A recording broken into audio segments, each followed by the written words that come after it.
Hi family, my name is Chanel McLeod and we are shooting Plainfield Speaks. This is now our third episode and we are so excited to be shooting Plainfield Speaks from Mayor Adrian O'Mapp's home. Mayor Adrian O'Mapp, thank you so much for having us.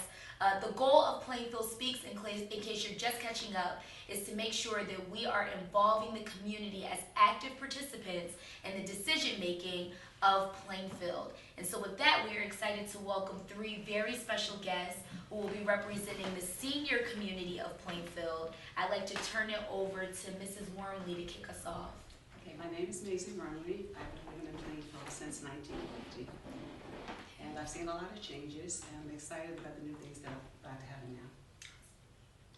My name is William Jones. I have lived in Plainfield since the 70s.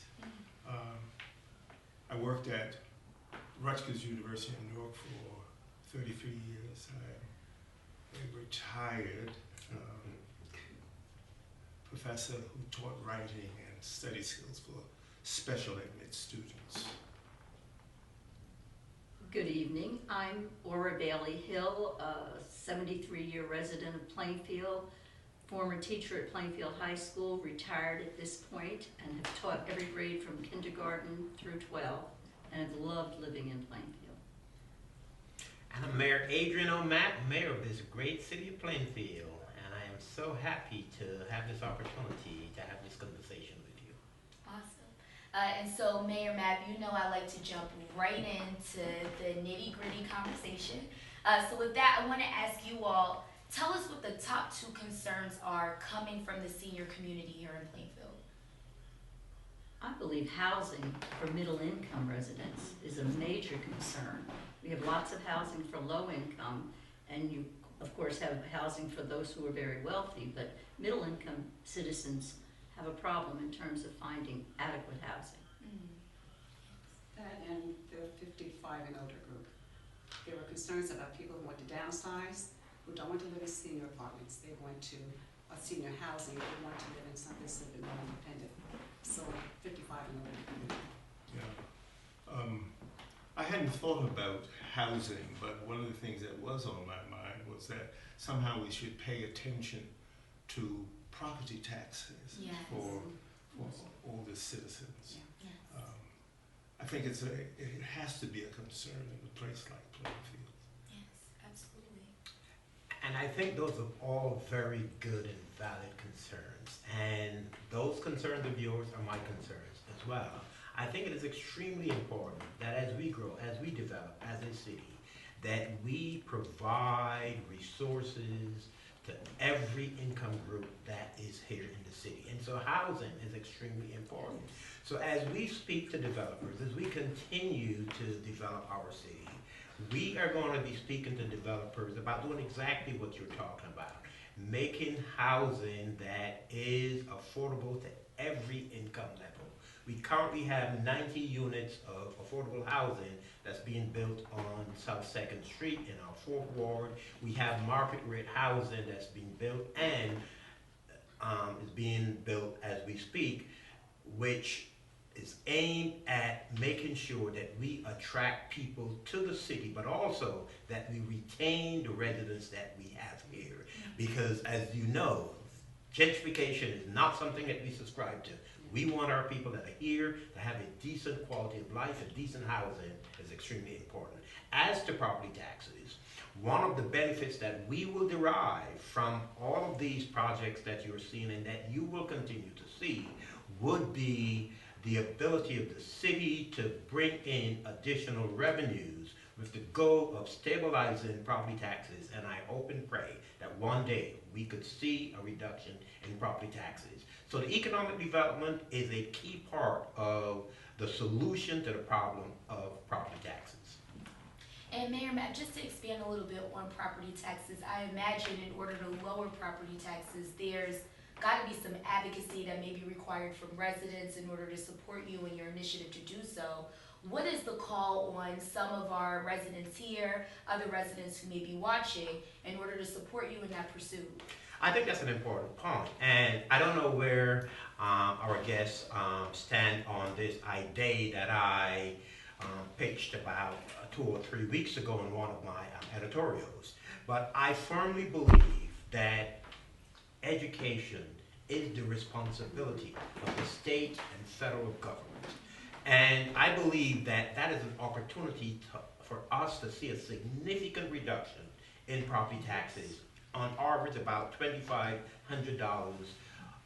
Residents in Plainfield's property tax bills will go down if the state were to shoulder the full responsibility of providing for the educational needs of the people in our city. And I say that because when you educate someone in your city, that person goes on to any city, New Jersey, any city, USA. And so I firmly believe that this is an opportunity for us to begin the conversation so that that could be one of the ways that we drive property taxes down. That would be a fantastic assistance. Yes, absolutely. So what's the relationship between municipal taxing and state taxing with respect to funding education? Good question. Good question. Now, people are employed, and a part of the editorial that I wrote suggested that we repurpose or we place the responsibility for taxes on the people, all of the people that are benefiting from being employed in the state of New Jersey. So I believe that by moving or shifting the burden of taxes for education from homeowners to those that are employed in our state by a small, tiny percentage increase in the employment tax, I believe that this can be done. And we could move the burden away from us as homeowners to the probably millions of people who work in the state of New Jersey. Are there models for that anywhere in the United States? They may be, but that's my idea. There are states across the country where property taxes are very minimal. And so there are ways that those states are generating revenues to fund education and to lift the burden from homeowners. So whether or not there's a model for that, we can be the model where you make the employees and employers pay a bit more, a little bit more, so that all of you can pay less on property taxes. I need your help in terms of advocacy for that. Yes, and that this is one of the reasons why we're making this call. Speaking of advocacy, I wonder what are some thoughts that you all have on transportation and how the city can be working in partnership with you all in order to make transportation easier for our seniors? One of the things I've seen is people who live in our 55 and up housing in downtown Plainfield, if they're not disabled or they're not indigent, they then have a major problem getting transportation.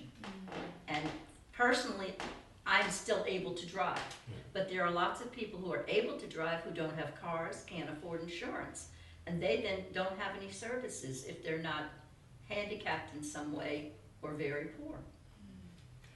That is certainly something that we can take a look at. I know, and you know, that we currently provide some level of transportation to our seniors who visit the senior center. And when there are events that are occurring around the city or outside of the city, we provide transportation. And I know that the county also has a responsibility for doing so as well, and they do to some degree. But transportation is always an issue for our senior population. We have kept the rate for a taxi ride around the city at a very low dollar amount. I think it's like $3.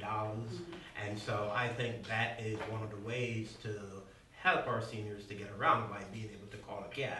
But can the city do more? Yes, we can certainly look at how we could acquire another bus so that we could provide additional transportation to our seniors. Is that enough? Are there other ideas that you all have for ways to make this easier? Well, certainly it has to be a concern with getting seniors to medical care, to facilities care, to see doctors and nurses. How to do that, I'm not sure, but I think Social Security makes it possible to have transportation or certainly the county does.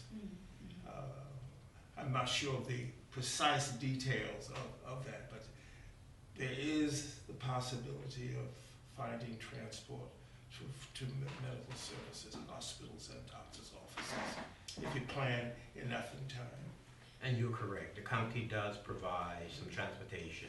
What I'm hearing is that we probably need more transportation support for our seniors, and it is something that we will certainly take a look at. We will explore what grants are out there to help us to acquire additional vehicles that would enable us to broaden our transportation services.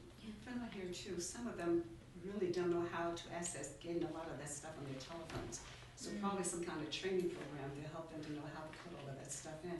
They had wanted to have something for the young people where they can kind of have an intergenerational thing. Yes. Perhaps they can come in and show them how to use their phone, and they can show them some other things. So just showing them how to use the phone, how to put in the credit card, and how to manipulate as far as getting the transfer, the Uber, whatever it might be, because some really don't have that understanding of how to use their phones. Yes, I love that idea so much. We got to implement that. It is certainly an idea that appeals to me and one that I can easily embrace. And so you just planted a seed, and we will see how that germinates. Yes, amazing. Let's talk about the downtown area. Do you all shop in the downtown area? No. No. Tell us why. Or wait, I didn't hear you. Do you shop in the downtown Well, area? we sometimes go to Supremo Okay. because that really provides very good service. And last week or this week they had that sale, and I like tilapia, so I got a bunch of that. So we don't do it very much.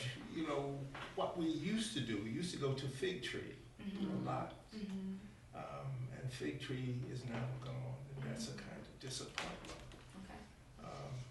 But yeah, we try to use local facilities, particularly for vegetables and such, Okay.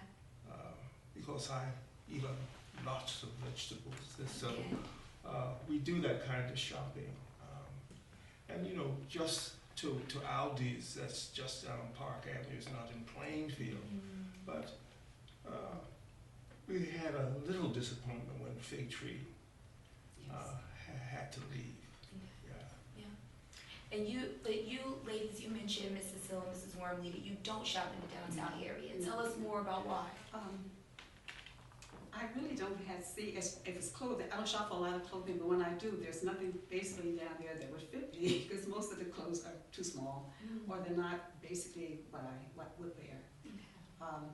Getting to Fig Tree, I used to shop there a lot too, but since they left, it's easier to just go to the supermarket and get everything at the same time. We also eat a lot of fruit specials, fish, stuff like that, so it's easier to go somewhere where you can just pick up everything and just leave. It would be good to have a supermarket, a name brand supermarket that you could go to that specialized a little bit more in the things that you eat. Yes, you know. absolutely. And downtown, to me, it just needs to be cleaned up a little bit more. Sometimes I don't feel quite comfortable as I go downtown. As far as walking, we used to stroll up and down the street, and you know, with the kids at Christmas time and everything. And it's just changed a lot. So there's a safety concern, is that what I'm hearing? Definitely. Mine, I think, is more the quality of the merchandise which is offered. It's not so much the safety concern, because I'm not down there to do the shopping, so I'm not concerned about safety. But it's the quality of the merchandise, and I'm an avid couponer and an avid ad watcher, so when you're talking about the stores downtown, that's not something I can do, because most of them don't accept coupons. Supremo doesn't accept coupons, even though they might have a good sale. I go to stores where I can get the sales and the coupons. We need some more coupons. What do you think? So, so I'm hearing different reasons for why you don't shop downtown, and it is something that we are concerned about.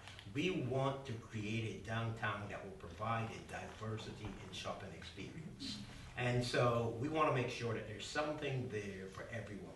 Currently, Plainfield is viewed as a destination for Latino food. but we want to bring diversity to our downtown. In this day of Amazon, the retail brick and mortar experience is not what it used to be. And so even the major department stores are having their challenges. But even with that said, we are still working with developers to try to bring some additional stores downtown that will cause a Macy or a you to be shopping in our downtown. And as far as the supermarket experience is concerned, that's a real challenge. But we have had conversations with developers about identifying one of these specialty type supermarkets that people always talk about. And so we have work to do in terms of the shopping experience in our downtown, and we are working on it. But as we see more development, because we have some significant projects that will get underway in the next 6 to 12 months, which will bring in some of those experiences that you were talking about. None of you has mentioned a banquet facility, which we don't have in the city, but that is one of the offerings that we are working on, and we're confident that we will have that within the next 18 to 24 months. That would be wonderful. Mr. Mayor, you mentioned a specialty supermarket. Will they have tilapia in it for Mr. Jones? Well, I would like to have a Just conversation. wanted to check. I would like to have a conversation with Mr. Jones offline about tilapia. Sounds good. I mean, internationally. You what you say, Mr. Jones? I said I have eaten tilapia internationally. Okay. The recipe that I use, I discovered in Zambia. Okay. Yeah, cooked with onions and tomatoes and okra. Mm-hmm. Not in a fancy restaurant, but in an industrial area that had deep, what's it called, troughs practically that they cook the food. And we passed by the place with fancy napery to go to find this wonderful place. And from time to time we cook. I got 6 of them from Supreme. This is a man who loves his tilapia. That's evident. That sounds delicious. Just one more question on the downtown area. Mrs. Hill, you mentioned to me off camera that you wanted to learn a little bit more about what diversity looks like in the downtown area, how we're bringing more business owners in who are a little bit more diverse to serve our community. Is that right? Well, exactly what I said was not so much the business owners, but that the owners that are there are hiring our black youth. I was among the people who picketed downtown Plainfield when I was in high school because they weren't hiring young blacks. And the owners were responsive to the concerns and then proceeded to hire some of our young people. If you want children to have jobs and not be out on the street committing crimes, they have to have a place of employment. Yes, this is And if you're talking about young people, they have to have transportation. And the best place for them to go is to be able to walk to the jobs in their own community. But if you look at our downtown area, our children are not visible there. And that is another concern, because usually when I shop, I try to shop at places where I see people that look like me. right. And if you don't see people that look like you, they know they're not supporting you. Yes. So you go elsewhere. Yes. And that's important, for me to hear as mayor of the city. And that's one of the reasons why I talk about the diversity of the shopping experience. But on the issue of employment for our young people, I'm happy to say that we have put a significant dent in unemployment across the city. When I took office, unemployment was around 13-point-something%, close to, I believe, 14%. It is now down to like 4.2% as of August. It hit a historic low of 3.6% in June and July, in May and June. And so we are very focused on putting our young people to work. We have a partnership with a firm in Elizabeth that comes to Plainfield to train our people for jobs in the trades, because we all know that not everyone will go to college. But we need people to build their homes, people to be plumbers, electricians, carpenters. And so we are also focused on providing training in the trades so that our people can enjoy a decent standard of living, becoming members of the trade unions, and in a matter of 4 or 5 years, they can be making six-figure incomes. And so the trades are important, and we're focusing on that, but putting people to work is something that we are laser focused on. How are the young people getting access to that information? We have held a number of workshops in City Hall. We brought the partner to City Hall. We advertise on social media. We advertise in my newsletter.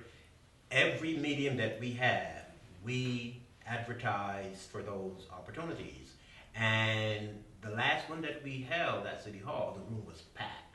But we're going to continue. It's something that we're going to repeat over and over again because we want to make sure that as many of our people as possible who want to work, that we're able to put them to work. So how do you connect with the Board of Education around this specific issue? In terms of employment, we haven't had conversations with the Board of Education.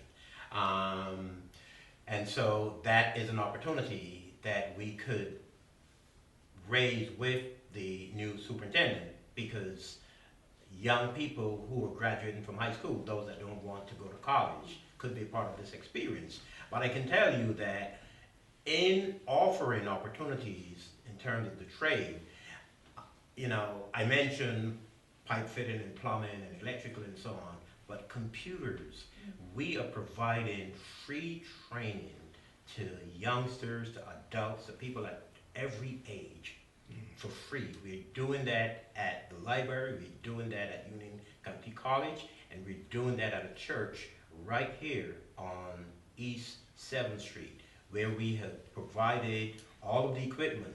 We've provided the teachers free of charge. Some people have gained their Cisco certification because we know how important it is to prepare people for the opportunities in this, the 21st century. Seniors have access to that too, That's what I said, yes. right, Mr. Mayor? Every age. Okay, all right, great. So what church on the 7th? It's the Covenant Presbyterian, I believe. It's the one when you cross over Watchung Avenue. It's on the left-hand side, the corner of 7th and Roosevelt. Okay. New Covenant. Okay. New Covenant. New Covenant. Oh yeah, I know. In back of the Salvation Army. Right. Okay. All right.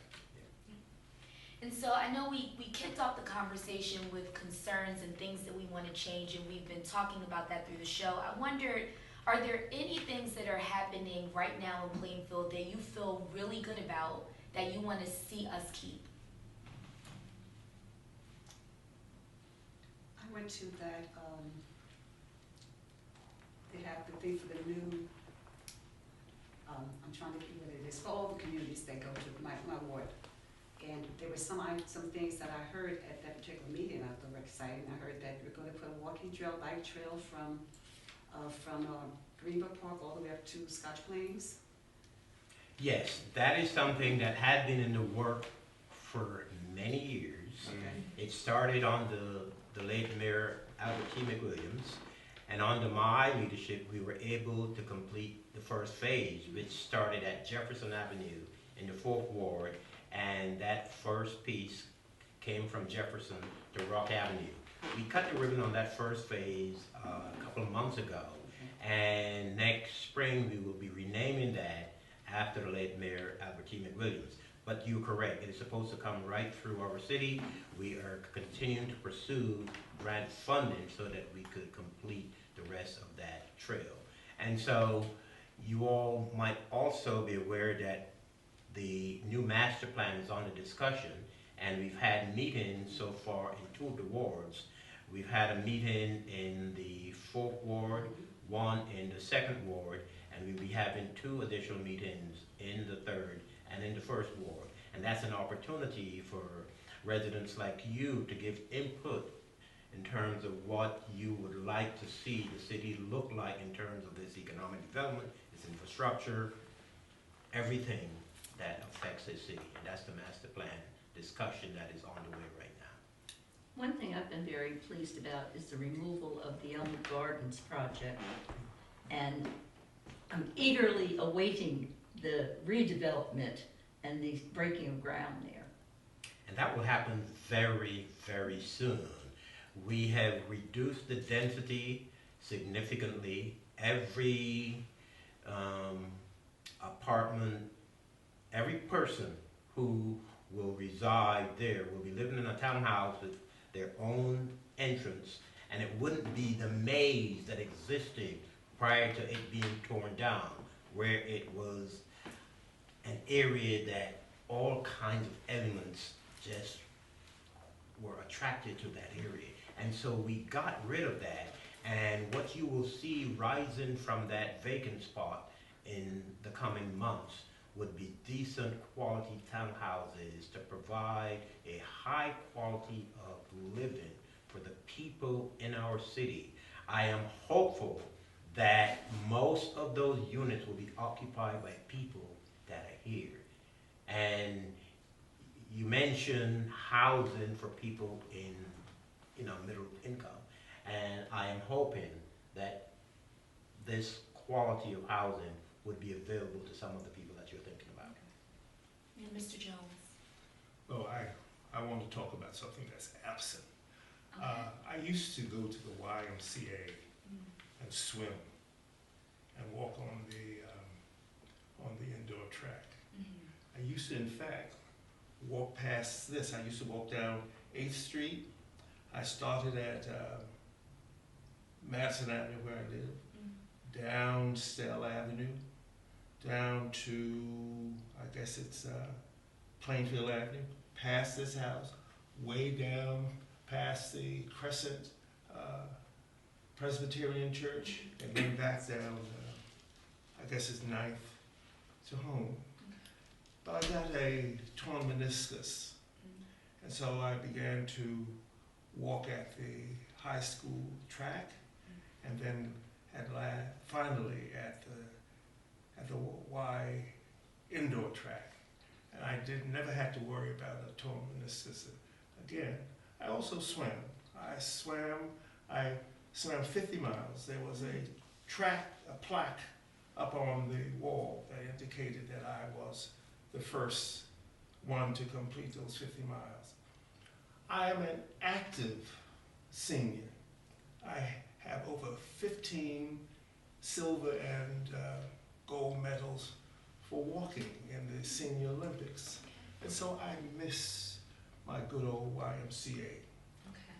And I think it's a pity that a city this size, we first lost the YWCA, and now we've lost the YMCA.